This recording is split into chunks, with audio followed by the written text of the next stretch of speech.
Ја слушате програмата Низ Светото Писмо.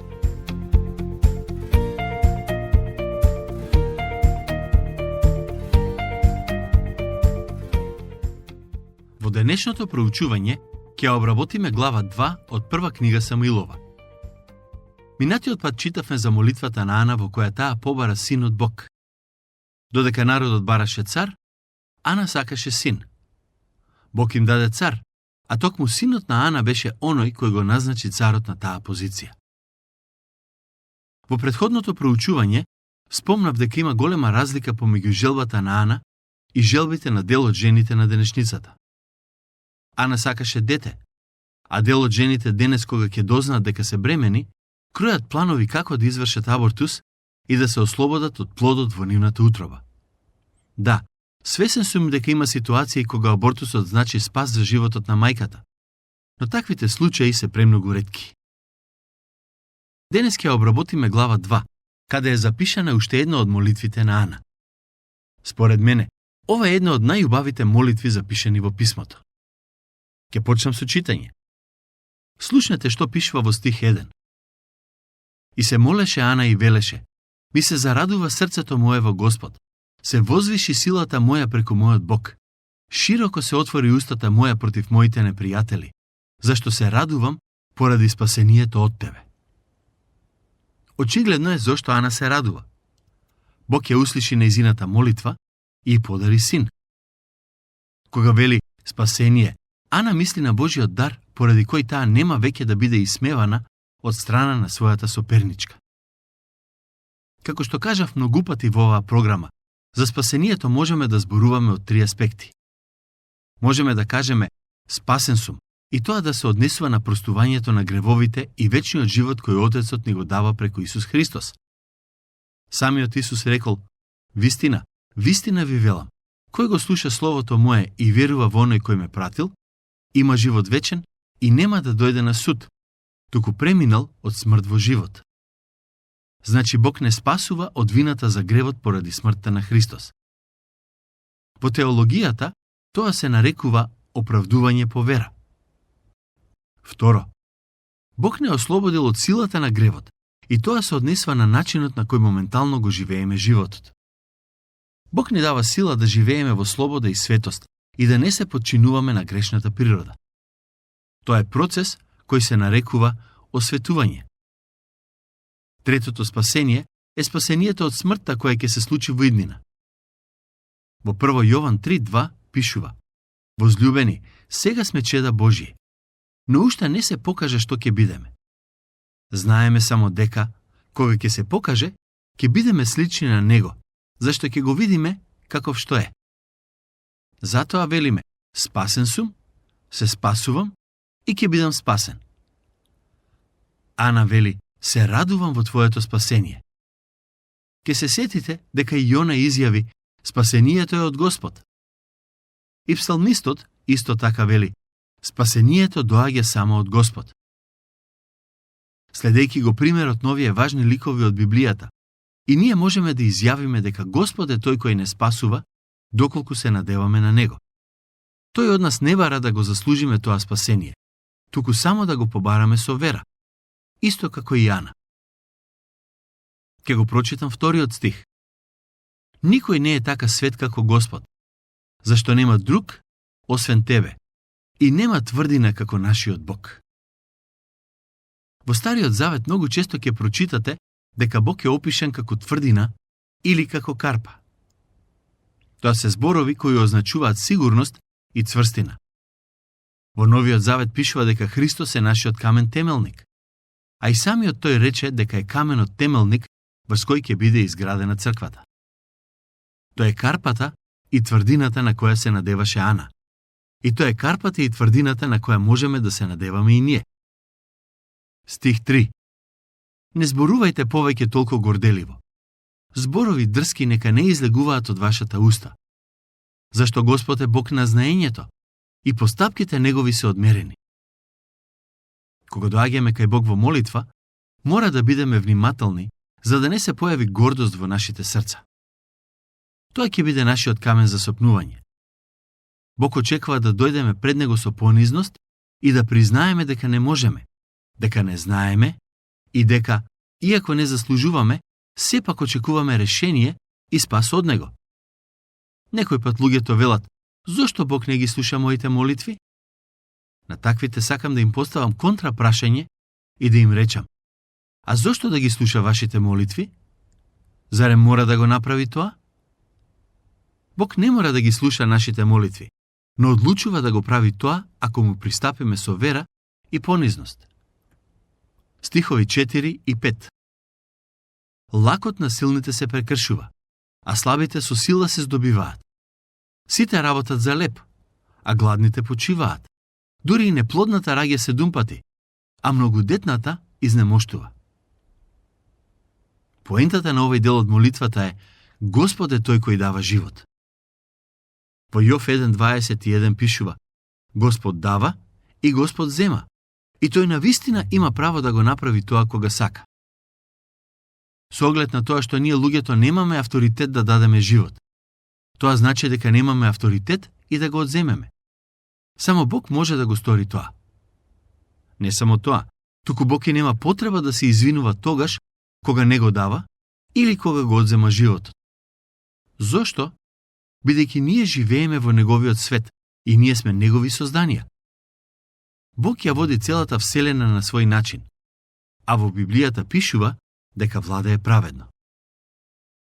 Пред некое време разговарав со еден студент кој ми рече дека во Библијата има многу нешта кои не сака да ги прифати. Мојот одговор беше: ако не ти се допаѓа Божиот план за спасение и начинот на кој Бог го води светот, слободно можеш да си направиш свој свет, во него да поставиш своји правила и да го водиш како сакаш. Но се додека живееш на оваа земја, која е создадена од Бог, ќе треба да се подчиниш на Неговите правила. Добрата работа е во тоа што Бог е љубов и го води светот на добар начин. Само нам ни треба да се подчиниме на Неговата волја и да ја доживееме Неговата големина. Забележете што пишува во стих 6. Господ умртвува и оживува, одведува во пеколот и повторно оттаму доведува назад. Господ го прави човекот сиромав и богат, го понижува и го воздига. Со овие зборови, Ана отвара една многу важна тема која многумина од нас не ја разбираат. Зошто некои луѓе се богати, а други сиромашни? Зарем Бог не можеше да го распредели богатството малку подобро? Зошто некои луѓе живеат добро, а други повеќе страдаат? Не ги знам одговорите на овие прашања, но сигурен сум дека Бог има добар одговор и дека еден ден ќе го дознаеме. До тогаш, Ана вели: Господ има право да прави што сака. Стих 8. Од прав го подига бедниот, од кал го крева сиромавиот, ставајки го да седне со големците, и им го дава во наследство престолот на славата. Зашто во Господ се столбовите на земјава, и тој врзнив ја утврди вселената.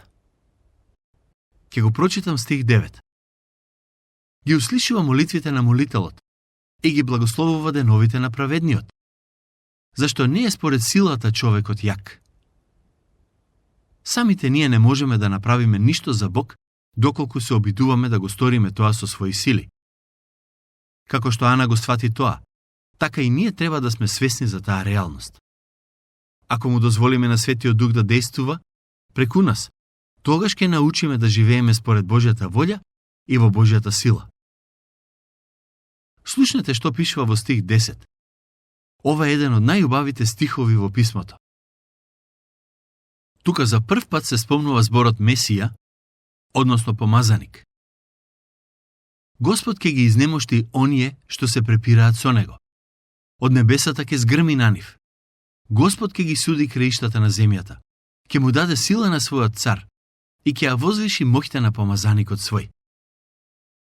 Зборот помазаник на еврејски е Месија. Во Новиот Завет, кој е пишуван на старогрчки јазик, зборот е преведен како Христос, и затоа и ние денес го користиме сосема истиот збор. Христос не е презиме, туку титула. Но интересно е тоа што во тој период од историјата израелците посакаат цар, а Бог најави дека ќе го прати помазаникот свој, односно Месијата, кој ќе царува над сите народи. Стих 11. Елкана замина за Рама во својот дом, а момчето остана да му служи на Господ покрај свештеникот Илии. Откако го одби од доење, Ана го однесе Самуил да служи во шаторот. Предпоставувам дека некој од вас ќе си рече: колку убаво, Самуил беше донесен на прекрасно место. Не знам дали ќе избрзам со таков заклучок. Знаете зошто? Слушнете што пишува во следниот стих. А синовите на Илии беа лоши луѓе. Тие не го познаваа Господа. Синовите на Илии служеа во шаторот поради лична корист. Тие беа синови на првосвештеникот, кои правеа се што ќе посакаат. И неретко тоа ги соблазнуваше поклониците кои доаѓаа да принесат некаква жртва. Ѓаволот ќе стори се што може за да го прошири своето влијание, дури и на оние места на кои се слави Божјото име. Некои луѓе мислат дека кога одат во црква, таму се безбедни од дејството и влијанието на ѓаволот. Не сум сигурен дека е така. Тој ќе се обиде да стори се што може за да придобие луѓе кои одат во црква и преку нив да прави хаос. Сетете се дека кога Исус беше во горната соба со учениците, сатаната веќе беше влегол во Јуда Искариот и дејствуваше преку него. Замислете, сатаната дејствуваше преку личност која беше во присуството на отелотворениот Господ Бог. Сето ова треба да не потсети дека молитвата ни е очајно потребна. Добро е да се оди во црква и да се биде активен учесник во животот на црквата. Но немојте да мислите дека сатаната нема да се обиде и таму да дејствува. Самуил беше на опасно место, но мајка му продолжи да се моли за него и затоа Бог го заштити. Синовите на Илии живеат изопачено, а Самуил верно му служи на Бог. Во следните стихови е опишан гревот на синовите на Илии. Нема да ги прочитам, но ќе ви објаснам што се случуваше. Кога некој ќе дојдеше да принесе жртва, синовите на Илии го земаа најквалитетното месо за себе. Со други зборови, тие правеа религиозен рекет и никој не им можеше ништо. Луѓето се бунеа против тоа, но со оглед на тоа што беа насилници, синовите на Илии си продолжија да го прават тоа зло. Забележете што пишува во стих 17. И гревот на тие млади луѓе беше многу голем пред Господ, зашто тие вршеа неправда против жртвите Господови. Тоа беше причина за многу луѓе да се обесхрабрат и да не сакаат да се враќаат назад кај шаторот за да принесат жртва. Голем дел од народот дојде до заклучокот дека никој не се грижи за тоа што се случува во шаторот. Затоа треба да бидеме внимателни и со се што се случува во нашите цркви денес. Да не им дадеме повод на луѓето да веруваат дека во црквата може секој да прави што сака. Наместо да му прогледуваме на гревот низ прсти, треба да го осудиме и да го отстраниме од нашата средина. Свесен сум дека во црквата има многу лицемерие и дека тоа е една од причините зошто некои луѓе не сакаат да бидат дел од неа. И затоа сметам дека треба со Божја помош да се ослободиме од лицемерието и од се останато што представува камен за сопнување на луѓето. Следните 4 стиха се навистина прекрасни и за големо охрабрување. Иако синовите на Илии живееа безбожнички, сепак Самуил не дозволи нивното поведение да влијае врз него. А момчето Самуил служеше пред Господ, облечено во ленен ефод. Горната облека негова му ја правеше мајка му и му ја донесуваше секоја година кога доаѓаше со мажот свој за да принесе годишна жртва. Или ги благослови Елкана и жена му и рече: да ти даде Господ деца од оваа жена како замена за она кое ти му го подари на Господ. И заминаа во своето место. И ја посети Господ Ана, и таа зачна и роди уште 3 сина и 2 ќерки. А момчето Самуил растеше пред лицето на Господ. И покрај сето зло што се случуваше во шаторот, сепак Самуил растеше пред лицето на Господ. Или пак беше многу стар и слушаше се што правеа синовите негови со сите израелци, и дека тие спијат со жените кои служеа покрај влезот во скинијата на собранието. Изгледа дека гревовите на синовите на Илии немаа крај. Не само што не ги почитуваа жртвите кои се принесуваа, туку и спијаа со жените кои исто така служеа во шаторот. Што направи татко им во однос на тоа? Рече си ништо. Стих 23. и им рече: "Зошто правите такви работи? Зашто слушам лоши зборови за вас од сиот народ?" Ова беше еден од најголемите скандали во Израел. Слушнете што им рече Илии на синовите. "Не, деца мои, не се добри гласовите што ги слушам за вас. Немојте да правите така, бидејќи гласовите што ги слушам дека вие не му служите добро на народот Господов, не се добри." Неговиот укор е премногу слаб и затоа беше неефективен. Очигледно е дека Илии потврли како татко. Ако човек сгреши против човек, ќе се помолат на Бога за него. Но ако човек сгреши против Господ, кој ќе биде тој што ќе се моли за него? Но тие не го послушаа гласот на таткото свој, бидејќи Господ беше веќе решил да ги погуби. А детето Самуил се повеќе и повеќе растеше и се здобиваше со благонаклонност пред Господ и меѓу луѓето. Зошто Самуил растеше пред Господ и покрај тоа што живееше и служеше во лоша околина? Бидејќи му беше посветен на Господ и неговата мајка постојано се молеше за него. Бог му прати на Илии пророк, кој му каже што ќе се случи со него и неговото семејство. Пораката беше јасна. Со оглед на тоа што Илии не стори ништо за да ги спречи неговите синови, првосвештеничката служба ќе биде одземена од него и ќе му биде дадена на друг. Но додека се случуваше сето ова зло во шаторот, Бог го подготвуваше Самуил да биде новиот духовен водач, кој очајно им беше потребен на израелците. Тој нема да служи како првосвештеник, туку како пророк. Ке го прочитам стих 30. Затоа Господ Бог Израелов вели вака: "Јас бев рекол тогаш, домот твој и домот на татко ти ќе одат пред лицето мое за секогаш. Но сега Господ вели: скраја да е од мене, зашто јас ќе ги прославам оние кои мене ме прославуваат, а оние што ме презираат ќе бидат презрени." Треба да внимаваме како ги живееме нашите животи. Тоа што ќе го сееме, тоа и ќе го жнееме. Ако сееме почит и слава кон Бог, ќе жнееме благослов. Ако сееме непослушност, ќе ги жнееме плодовите на непослушноста. Сепак, јас нема да ги отстранам сите твои од жртвеникот свој, но ќе оставам барем еден, за да ти пресушат очите твои и да ти ја огорчам душата, а целото потомство на домот твој ќе умира од сечилото на мечот. И еве ти знак што ќе стане со двајцата синови твои Офни и Финес, и обајцата ќе умрат во еден ден. Ќе си поставам верен свештеник. Тој ќе постапува по срцето мое и според душата моја, и неговиот дом ќе го направам цврст, и тој ќе оди пред мојот помазаник за секогаш. За кого станува збор во овие стихови? Се разбира, за Господ Исус Христос. Ке се сетите дека во молитвата на Ана, Месијата беше спомнат во улога на цар. Сега Господ вели дека Месијата ќе дојде и во улога на свештеник, а Мојсеј вели дека ќе биде и пророк. Тоа е тројната служба на Господ Исус Христос. Тој е совршен цар, совршен свештеник и совршен пророк. Глава 3. Повикот на Самуил. Во глава 3 е опишан повикот на Самуил како пророк. Ова е еден од текстовите во Библијата, кој често се предава на часови по веронаука за деца. Но сметам дека истиот има важна примена и за возрастните луѓе. Овој текст не е важен само за оние кои се почетници, туку и оние кои имаат долг стаж во црквата. Според мене, глава 3 е една од најважните во книгата Прва Самуилова, бидејќи означува еден вид премин и транзиција. Досега Бог дејствуваше преку свештениците и Илии, како првосвештеник ја имаше главната улога како духовен водач на народот. Но со повикот на Самуил се воспоставува и пророчката служба во Израел. Според еврејската традиција, токму тој важи за првиот вистински пророк во Израел.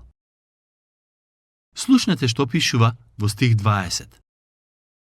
И сиот Израел, од Дан до Вирсавија, дозна дека Самуил е удостоен да биде пророк Господов. Луѓето го препознаа повикот врз неговиот живот. Самуил е една од најважните личности во старозаветната историја на Израел. Тој е човекот кој ги назначи Саул и Давид како цареви на Израел. Иако немаме време да ја прочитаме глава 3 денес, сепак сакам да знаете дека во неја е опишан моментот кога Бог го повика Самуил да биде духовен водач на израелскиот народ. Не само тоа, туку и покрај повикот, Бог му кажа на Самуил што ќе се случи со Или и неговото семејство. Кога Бог го повика Самуил, детето го прифати повикот веднаш штом го препозна Божиот глас. Бог и вас денес ве повикува да се покаете, да поверувате во неговиот син Исус Христос и да добиете вечен живот. Немојте да чекате. Прифатете го неговиот повик. Според еврејското предание, Самуил имаше 12 години кога Бог го повика. Според денешни стандарди, би можеле да кажеме дека тој беше во рани тинејџерски години. Интересно е тоа што Самуил не е единствениот случај кога Бог повикува млада личност во служба. Нешто слично се случи и со царот Соломон, кој на Бог му рече: "Јас сум многу млад." А и со пророкот Еремија, кој рече: "Не можам да зборувам, бидејќи сум премногу млад." Бог на сите тројце им покажа дека во неговите очи не се важни годините, туку посветеноста. Следниот пат ќе читаме за повикот на Самуил и ќе видите колку тој настане важен и за нас денес. Се надевам дека ќе ни се придружите и во следното проучување. До тогаш, Бог нека ве благослови изобилно.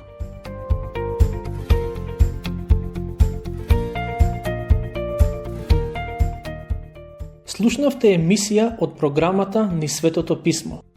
Можете да не слушате и преку мобилна апликација на нашиот YouTube канал и на сите познати подкаст платформи, како што се Google, Apple и Spotify. Ако ви се допаѓаат нашите програми, споделете ги и препорачајте ги на вашите пријатели.